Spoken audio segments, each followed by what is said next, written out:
여러분 반갑습니다. 사도행전 말씀 묵상 시간입니다.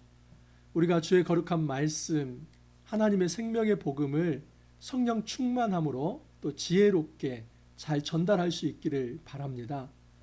우리는 복음을 전달할 때 때로는 상황을 무시할 때가 있습니다.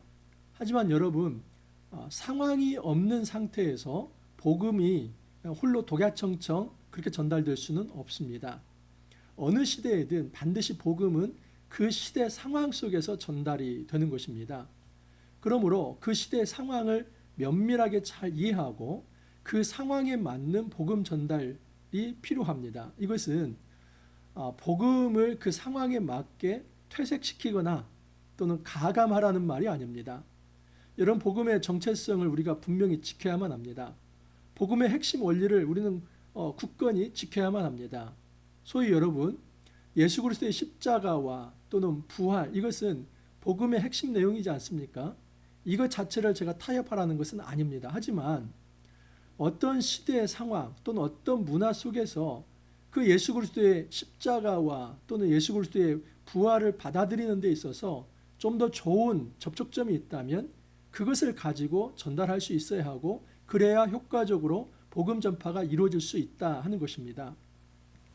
사실 여러분, 성경이 기록될 때도 이 텍스트와 컨텍스트가 분리되지 않습니다.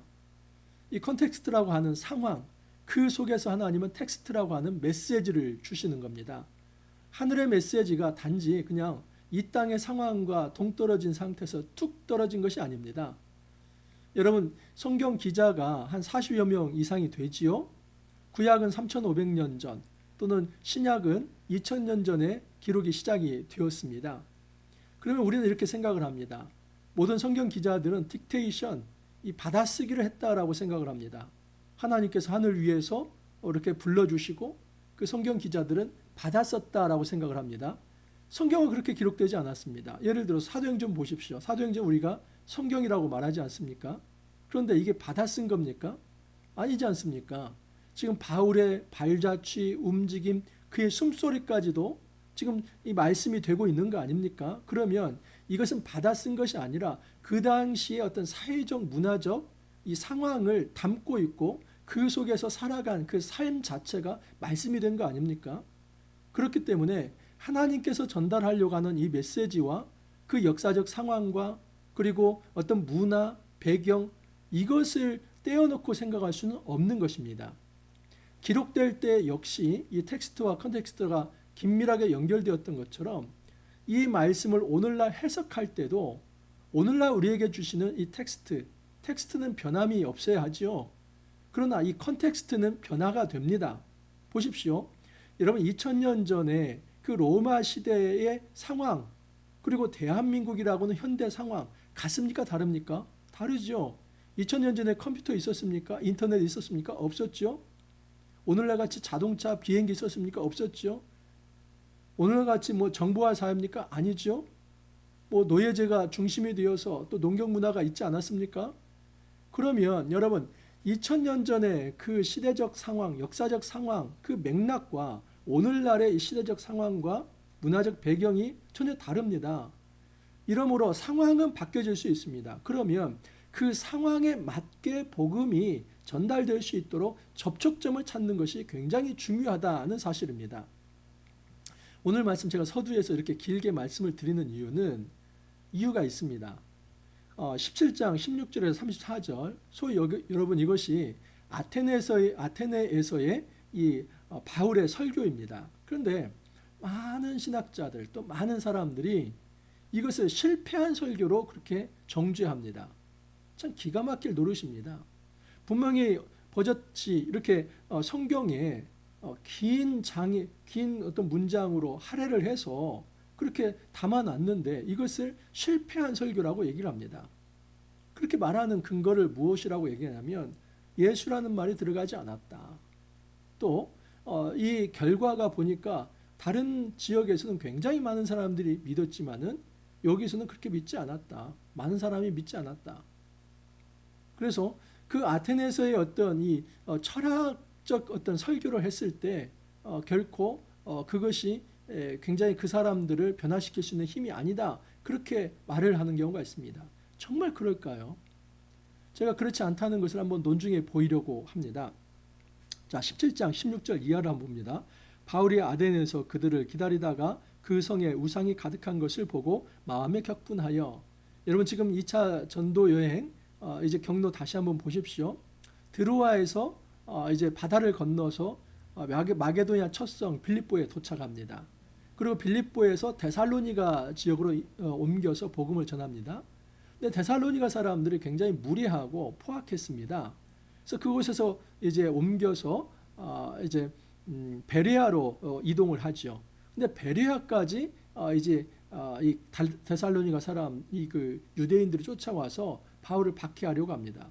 그래서 급히 바울만 지금 아테네로 몸을 피신한 겁니다. 그리고 그 베레아에 디모데와 실라가 남아 있습니다. 그래서 그들이 오기까지 지금 아테네에서 바울 혼자 기다리고 있는데 그때에 이제 이 바울이 설교할 수 있는 기회를 얻게 된 것입니다. 회당에서는 유대인과 경건한 사람들과 또 장터에서는 날마다 만나는 사람들과 변론하니 이 아테네가 굉장히 철학적 도시인 건 아시죠? 그래서 이 아테네 안에는 그 당시에 이 에피쿠로스 학파와 이 스토아 학파 이 중심의 이 철학자들이 있었습니다. 그래서 날마다 이들은 이 아레오바고라고 하는 이 법정, 어떻게 보면 미네와 같은 이 장소인데 이곳에서 토론하고 그리고 정말 이 어떤 논쟁하는 것을 일삼았습니다. 이런 곳에서 이제 유대교의 어떤 회당이 존재하는 것이 참 쉽지 않을 듯하지만은 유대인의 회당이 있었습니다. 그래서 바울이 거기에서 복음을 전하는데 그때 이방인들도 이제 오고 가면서 바울의 설교를 듣게 되지요. 자, 그래서 18절을 보면 어떤 에피쿠로스와 스토아 철학자들도 바울과 쟁론하였어요. 어떤 사람은 이르되 이 말쟁이가 무슨 말을 하고자 하느냐. 우선 여러분 이 에피쿠로스 학파 또는 스토아 학파 이 서양 철학사에 나오는 기본들입니다. 에피쿠로스 학파는 주로 이제 쾌락주의자라고 하지요. 또 스토아 학파는 굉장히 어떻게 보면은 이제 이성주의적이고 그리고 어떤 어떤 도덕적인 윤리적 어떤 학파입니다. 에피쿠로스 학파가 주장하는 것은 무엇이냐면 인생의 가장 중요한 것은 행복인데 그 행복은 즐거움에 있다는 것입니다. 그래서 이 즐거움을 위해서 인생의 목적이 있는 굉장히 현실적이고 현세주의적이고 실용적이죠. 그래서 오늘날 어떻게 보면 경험주의적이고 이 실용주의적인 어떤 뿌리가 이 에피쿠로스 학파에 있다는 것입니다. 그렇다고 해서 이 에피쿠로스 학파가 이 쾌락주의를 추구한다고 해서 그냥 육체적 쾌락만을 추구하는 게 아닙니다. 그러니까 현세주의적 어떤 현실주의적인데 이 땅에서 그렇게 이 인간의 어떤 즐거움을 위한 거라면 그것이 뭐 독서를 통해서든 어떤 깊은 명상을 통해서든 아니면 육체적 쾌락을 통해서든 뭐든지 괜찮다. 그래서 이 즐거움을 추구하는 것이 진정한 인생의 목적이다. 이들에게 어떤 내세라고 하는 것은 존재하지 않는 것이죠. 그러나 스토아 철학자들은 그렇지 않습니다. 이 스토아 철학자들은 일단 신을 인정하면서 그 신이 자기 안에 이제 임재할 수 있다는 생각을 가지고 있고 그러므로 그 신에 의해서 이제 규율된 어떤 규범을 잘 지켜야 한다. 그래서 윤리적 가르침 또는 어떤 이제 정서적 안정, 평안 이것이 어떤 예측 가능한 모든 일들을 해나갈 수 있는 동력이 된다. 그래서 이 제논에 의해서 시작된 게 스토아 철학자들입니다. 그래서 이 쾌락주의자와 또 어떤 이 종교 그 이제 도덕주의자들이 서로 이제 논쟁을 하는데 이제 바울이라고 하는 사람이 와서 예수와 부활을 얘기하는 겁니다. 그러니까 이 사람들 입장에서는 전혀 새로운 학파 하나가 지금 왔다고 생각을 하는 것이죠. 그래서 그 얘기를 좀 자세히 듣고 싶어서 아레오박으로 이제 데려가려고 하는 겁니다. 이 말쟁이가 무슨 말을 하고자 하느냐 하고 어떤 사람은 이르되 이방신들을 전하는 사람인가 보다 하니 이는 바울이 예수와 부활을 전하기 때문이라. 그를 붙들어 아레오박으로 가며 말하기를 내가 말하는 이 새로운 가르침이 무엇인지 우리가 알 수 있겠느냐. 기본적으로 이 아레오바고는 어떤 법정과 같은 곳입니다. 평의회가 있는 곳인데 민회가 있는 것인데 여기서 공적 의결을 하기도 합니다. 이 공적 의결 기구로 지금 바울을 데려가는 이유는 뭐냐면 네가 말하려고 하는 것을 공적으로 선언을 해달라는 겁니다. 그러면 이것을 바탕으로 이 발제를 통해서 한번 논쟁을 해보자 하는 것이죠. 그래서 이 바울이라고 하는 사람이 지금 예수와 부활에 대해서 이야기하는데 지금 이 세계의 가장 그 철학의 중심 도시인 아테네에서 이 기독교가 데뷔하는 그런 순간이지요. 그래서 일반 철학자들이 말하는 철학 사상과 이 기독교의 가르침이 이제 맞부딪히는 그런 순간입니다. 네가 어떤 이상한 것을 우리 귀에 들려주니 그 무슨 뜻인지 알고자 하노라 하니 모든 아덴 사람과 거기서 나그네 된 외국인들이 가장 새로운 것을 말하고 듣는 것 외에는 달리 시간을 쓰지 않음이더라. 이 아테네 사람들이 그냥 새로운 것을 알고 또 그것을 어떤 유의하는 것 이거 외에는 다른 시간을 쓰지 않을 정도로 굉장히 철학을 추구하는 사람들입니다. 그래서 이 바울이 무슨 말을 하는지 바울이 말하려고 하는 그 핵심을 듣기 위해서 아레오바고로 다 모였던 것입니다. 그래서 이 아레오바고에서의 바울의 설교는 일단 대상이 누구입니까? 그 대상이 철학자들이고 그리고 철학을 사모하는 아테네 시민들입니다. 그러니까 여기에 이 대상이 어떤 구약을 배경으로 하는 유대인들 또는 이 구약을 배경으로 이제 하나님을 열망하는 여호와 신앙을 가지고 있는 이방인 이 어떤 가피어러 경건한 사람들 아닙니다. 지금 유대인도 아니고 경건한 사람들도 아닌 하나님을 경외한 자들도 아닌 이곳에서는 철저히 이 아테네에 있는 철학자들 그리고 아테네에서 그 철학을 숭상하는 어떤 시민들 그리고 다신론적 배경에 있는 이 로마 사회의 사람들 이들이 완전한 정말 100% 이방인이 복음의 대상인 겁니다. 그러면 완전히 여러분 이제까지 이전에 회당에서 유대인과 또 그 유대교에 관심을 갖는 이방인 이들에게 복음을 전하는 것과는 완전히 다른 것이죠. 회당에서는 1차 대상이 구약 성경을 아는 사람들입니다. 이 가피어러라고 하는 하나님을 경외하는 자들 이방인이지만 그들은 어느 정도 구약 설교를 계속 들어왔던 사람들입니다. 유대교인들은 당연히 뭐 더할 말이 없겠죠. 그래서 바울은 항상 그 회당에 들어가서 복음을 전할 때는 이 구약 성경을 사용합니다. 그러면 그 방식 그대로 지금 이방인들에게 이 구약 성경에는 이렇다 해가지고 그렇게 말을 했을 때 이 사람들이 알아들을 수 있을까요? 한마디도 못 알아듣습니다. 이런 복음 전할 때 대원리가 있는데 접촉점을 찾는 것입니다. 내가 전도하려고 하는 사람들이 가지고 있는 생각과 사상 그것을 일단은 알고 있어야만 합니다. 그 사람들이 어떤 생각을 가지고 있는지 어떤 사상을 가지고 있는지 그래서 그 접촉점이 형성이 돼야만 이야기가 되는 거 아닙니까? 그 상황을 무시하면서 이게 복음이라고 하고 그렇게 하면은 그 사람이 어떻게 알아들을 수 있습니까? 최소한의 접촉점. 그래서 지금 이 아테네에서의 접촉점은 철학이죠. 그들이 가지고 있는 철학 그리고 종교적 어떤 이 다양성입니다. 그래서 어떤 다신론적 배경 그리고 철학 사상들 이 문화에 찌들어 있는 그 사람들과 접촉점을 형성하면서 바울이 복음을 전합니다. 이것은 복음에 대한 타협이 아니라 전략적 복음 전도라고 볼 수 있는 것이지요. 바울이 아레오바고 가운데 서서 말하되 아덴 사람들아 너희를 보니 범사의 종교심이 많도다. 여기서부터 출발을 합니다. 너희들 보니까 굉장히 종교심이 많다. 여러분 지금 그리스에 보면은 굉장히 많은 신전들이 있지 않습니까? 이 로마 그리스 이 어떤 신화 그 신전들이 그렇게 많이 있었습니다. 그래서 바울이 볼 때 이 어떤 다양한 신전들은 사실 다 우상들인데 그것 때문에 사실은 바울이 마음에 격분했었습니다. 16절 초반에 그랬었죠. 아덴에서 그들을 기다리다가 그 상에 우상이 가득한 것을 보고 마음에 격분하여 속으로는 바울이 지금 격분한 마음이 있었지만 그것을 좀 이제 잠시 감춰두고 겉으로 이런 얘기를 합니다. 너희들 참 종교심이 많다. 굉장히 너희들 종교적 열정이 강한 족속이다. 이제 그렇게 좀 접근에 들어갑니다. 자, 그렇지만 그것의 어떤 허무성을 이야기합니다. 내가 두루 다니며 너희가 위하는 것들을 보다가 알지 못하는 신에게라고도 새긴 단도 보았으니 그런즉 너희가 알지 못하고 위하는 그것을 내가 너희에게 알게 하리라. 여러분 이 알지 못하는 신 거기다 괄호를 쳐보십시오. 그러면 이것은 하나의 고유명사입니다.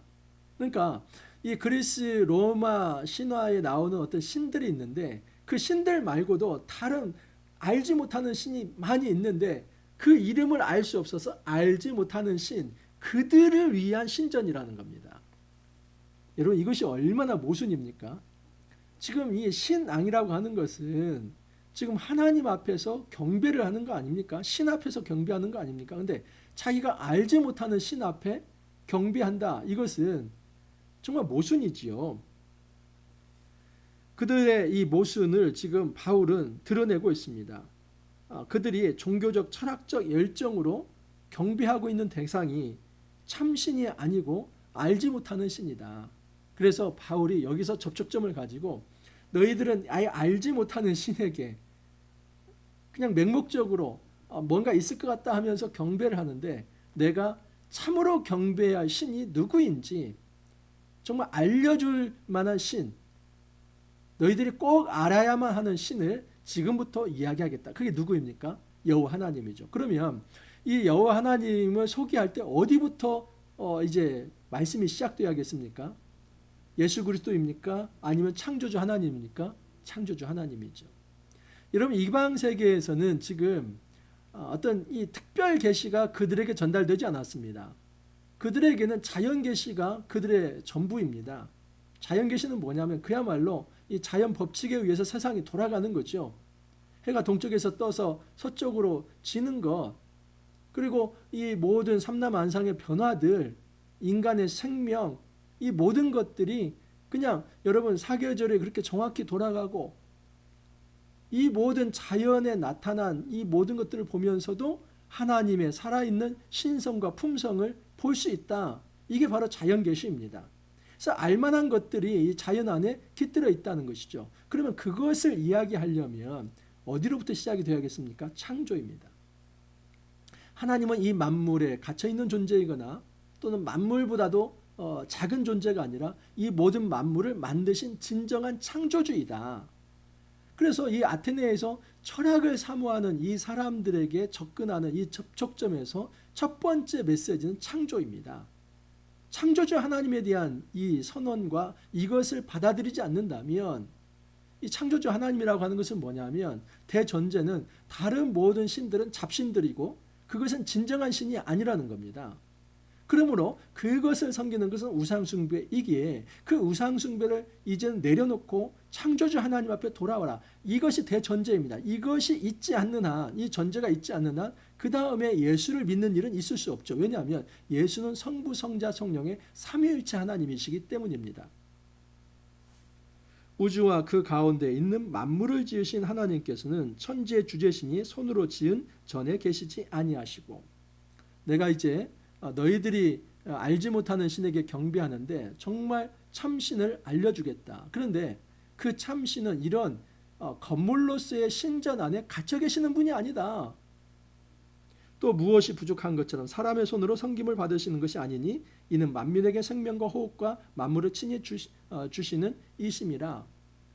여러분 그리스 로마 사회에서 그 많은 사람들이 신전에서 뭐합니까? 제사를 지내죠. 온갖 열정을 다 바쳤습니다. 돈 바치죠. 정열 바치죠. 시간 바치죠. 그래서 그 제사를 지내면서 또 그 제사 문화가 굉장히 음란했습니다. 제사 이후에는 굉장히 어떤 성적인 그런 혼음들도 있었습니다. 그래서 이 어떤 이방 어떤 종교 신상 안에서는 신을 섬긴다고 하는 그런 어떤 명목 아래에서 굉장히 인간의 저급한 그런 쾌락 문화가 이제 있었습니다. 이것을 지금 바울이 비판을 하는 겁니다. 우리 하나님은 이 신전에 갇혀 계시는 것도 아니고 또 사람들이 드리는 이 제물에 그냥 우리 하나님은 그냥 이제 빠져 탐닉하며 계시는 그런 신이 아니다. 그런 저급한 신이 아니다. 우리 하나님은 이제 모든 인류의 모든 족속을 한 혈통으로 만드사 온 땅에 살게 하시고 그들의 연대를 정하시며 거주의 경계를 한정하셨다. 우리 하나님께서 이렇게 모든 인류 생명을 창조하셨고 이 민족이라고 하는 개념도 하나님에게서 나온다는 것이죠. 이는 사람으로 혹 하나님을 더듬어 찾아 발견하게 하려 하심이로되 그는 우리 각 사람에게서 멀리 계시지 아니하도다. 여러분, 이것이 바로 이 컨텍스트에 맞는 메시지입니다. 지금 이 말은 지금 스토아 학파들이 가지고 있는 사상을 건들고 있습니다. 이 스토아 학파들이 가지고 있는 이 내세 신앙, 이것은 올내자가 아니라 안내자입니다. 안에, 자기 안에 신이 있다는 안에 신이 있다는 내세 신앙이 있습니다. 그 스토아 학파에게 있어서 그 내세 신앙은 신이 멀리 있지 않고 내 안에 있다는 이런 신관이 있었어요. 그래서 지금 바울이 그런 얘기를 하는 겁니다. 하나님을 더듬어 찾아 발견하게 하려 하심이라. 이 자연 계시를 준 이유가 있다는 것이죠. 이 자연 속에서도 자연을 잘 관찰하다 보면 우리 하나님을 더듬어 찾을 수 있다. 각 사람에게서 하나님은 멀리 계시지 않는다. 그러니까 그 당시에 이 철학적 개념을 바울은 명확히 알고 있었고, 그걸 바탕으로 오히려 철학을 말하는 것이 아니라 진짜 하나님은 바로 너희들 가까이 지금 계시고 있다. 진짜 이 만물 자연을 관찰한다면 그 하나님을 알 수 있을 것이다. 여러분, 로마서에 바울이 또 이런 그 말씀을 합니다. 로마서 1장 21절을 보면 하나님을 알되 하나님을 영화롭게 아니하며 감사하지도 아니하고 오히려 그 생각이 허망하여지며 미련한 마음이 어두워졌나니 스스로 지혜 있다나 어리석게 되어 썩어지지 아니하는 하나님의 영광을 썩어질 사람과 새와 짐승과 기어다니는 동물 모양의 우상으로 바꾸었느니라. 지금 바울이 가장 경멸하는 게 뭡니까? 이 썩어지지 아니할 하나님 형상을 썩어질 모양으로 바꾼 것이죠. 그러면 우리 하나님은 어떻게 되었냐? 20절에 보면 창세로부터 그의 보이지 아니하는 것들, 하나님은 기본적으로 보이지 않는 분입니다. 곧 그의 영원하신 능력과 신성이 그가 만드신 만물에 본명이 보여 알려졌나니 그러므로 그들이 핑계하지 못할지니라. 우리 하나님은 보이지 않는 하나님입니다. 이 만물은 그 보이지 않는 하나님을 이제 느낄 수 있는 하나의 어떤 도구들이죠. 그런데 그 도구들인 그 만물을 가지고 뭔가 돌로 만들어 놓고 나무로 만들어 놓고 이것을 하나님이라고, 이게 하나님의 형상이라고 한다면 대단한 모순이죠. 왜냐하면 하나님은 창조자인데 그 피조물이 만들어낸 그 형상으로 우리 하나님이 썩어질 것으로 전락이 되는 겁니다. 그래서 하나님께서 가장 싫어하시는 것은 우상숭배입니다. 여러분, 우상숭배는 보이지 않는 것을 보이게 하는 것입니다. 하나님께서 계시하는 인류 최대의 그리고 유일한 계시는 무엇이냐면 사실은 예수 그리스도입니다. 오직 예수님을 통해서 하나님은 자신을 보여주셨습니다. 그리고 그것을 성경에 말씀한 겁니다. 구약에서 어떻게 예수님이 오실지, 그리고 신약에서 예수님이 어떻게 오셨고 예수님이 부활하시고 승천하신 이후에 사도들이 어떻게 예수님을 가르치는지, 그래서 신구약 성경 자체가 예수님을 지향하고 있습니다. 그러므로 하나님의 온전한 자기 계시는 예수 그리스도라고 볼 수 있습니다. 이것이 바울의 사상입니다. 너희들이 지금 가지고 있는 자연신관들, 이것은 지금 이 안에서 어떤 이 자연에서 어떤 그 사물들을 가지고 하나님으로 이렇게 선언하고 이런 것들은 굉장히 심각한 우상숭배다 이야기를 합니다. 우리가 그를 힘입어 살며 기동하며 존재하느니라. 너희 시인 중 어떤 사람들의 말과 우리의 같이 우리가 그의 소생이라 하니. 여러분, 스토아 학파의 아라투스라고 하는 사람이 시인이기도 한데 우리가 그의 소생이다, 신의 소생이다, 이런 시가 있었습니다. 그것을 인용해서 하는 얘기입니다. 이와 같이 하나님의 소생이 되었은즉 하나님을 금이나 은이나 돌에다 사람의 기술과 고안으로 새긴 것들과 같이 여길 것이 아니니라. 여러분, 우리가 그의 소생이다. 다시 말해서 우리가 하나님의 소생이다. 하나님으로부터 나왔다 한다면 그 나온 자가 이 물질을 가지고 이것이 하나님이라고 한다면 여러분, 그것이야말로 하나님을 모독하는 행위다 하는 것입니다. 왜냐하면 하나님은 사람으로부터 나올 수 없기 때문에 그렇습니다. 나를 지으신 나의 근원이 되시는 하나님을 함부로 눈에 보이는 형상으로 우상화하지 말라. 그 은금으로 만드는 그 우상화 작업을 하나님은 경멸한다 하는 것입니다. 알지 못하던 시대에는 하나님이 간과하셨거니와 이제는 어디든지 사람에게 다 명하사 회개하라 하셨으니, 이전에 너희들은 몰랐다는 거 이해할 만하다. 하지만 지금 내가 복음을 전하고 있지 않은가? 회개하라는 겁니다. 이는 정하신 사람으로 하여금 천하를 공의로 심판할 날을 정하시고, 정하신 사람이 누굽니까? 예수 그리스도이죠. 그래서 예수를 이름이 안 나왔다고 해서 예수를 안 전한 게 아닙니다. 왜냐하면 사실 18절에 보면 바울이 예수와 부활을 전하기 때문이라 이미 전제하고 있지 않습니까? 그것 때문에 아레오바고에 올라왔고 그곳에서 예수를 증언하는 겁니다. 그래서 예수라는 말을 지금 안 썼을 뿐이지 사실은 그 정하신 사람이 예수이고 그 정하신 사람이 심판 때에 심판하실 거라는 겁니다. 정하신 사람으로 하여금 천하를 공의로 심판할 날을 작정하시고 이에 그를 죽은 자 가운데서 다시 살리신 것으로 모든 사람에게 믿을 만한 증거를 주셨습니다. 여러분 여기에 이 설교에서 십자가의 부활과 십자가와 부활이 있습니까 없습니까? 있잖아요. 죽은 자 가운데서 다시 살린 것. 죽은 자라고 하는 거 십자가 아닙니까? 다시 살아나는 거 부활 아닙니까? 그러므로 이 설교에 있어서 복음이 빠져 있는 게 아니라 복음의 핵심인 십자가 부활이 들어 있었고 그 핵심 가치를 그 상황에 맞게 접촉점에 맞게 설교를 한 겁니다. 지금 스토아 학파와 에피쿠로스 학파가 좀 논쟁을 하면서 아레오바고에서 바울 너는 어떤 사상을 가지고 있느냐 이렇게 몰아붙이는 상황에서 지금 그들이 알지도 못하는 구약 성경을 가지고 얘기하는 게 아니라 그들이 가지고 있는 철학 사상을 바탕으로 우리 하나님은 창조자이며 그 창조주 하나님께서 이 땅에 진정한 이 심판하실 참된 심판자를 보내주셨다. 그분이 바로 예수 그리스도이다. 사람들은 그를 죽였지만 우리 하나님께서 다시 살리심으로써 진정한 심판주, 구원주가 되게 하셨다. 이게 복음의 핵심입니다. 그러면 여러분 이 설교가 A+지 어떻게 이것을 F라고 말할 수 있습니까? 정신없는 소리입니다. 탁월한 설교입니다. 오늘날 우리는 이런 설교를 받아들일 수 있어야만 합니다. 우리가 복음을 원색적으로 그 정체성을 가지고 있되 그 사람과 형편과 상황에 맞게 접촉점을 어떻게 형성할 것인가? 그 사람이 알아들을 수 있을 만한 것이 무엇인가? 그 사람이 지적 사고를 하고 있다면 그 지성에 맞게 그 사람이 어떤 감성적이라면 그 감성에 맞게 그 문화가 농경 문화라고 그 문화가 정보화 사회 문화라고 하는 그 각 사회 문화에 맞게 복음이 그 접촉점을 가지고 그들에게 전달돼야만 합니다. 단 예수 그리스도의 십자가 부활이 빠져서는 안 되겠지요.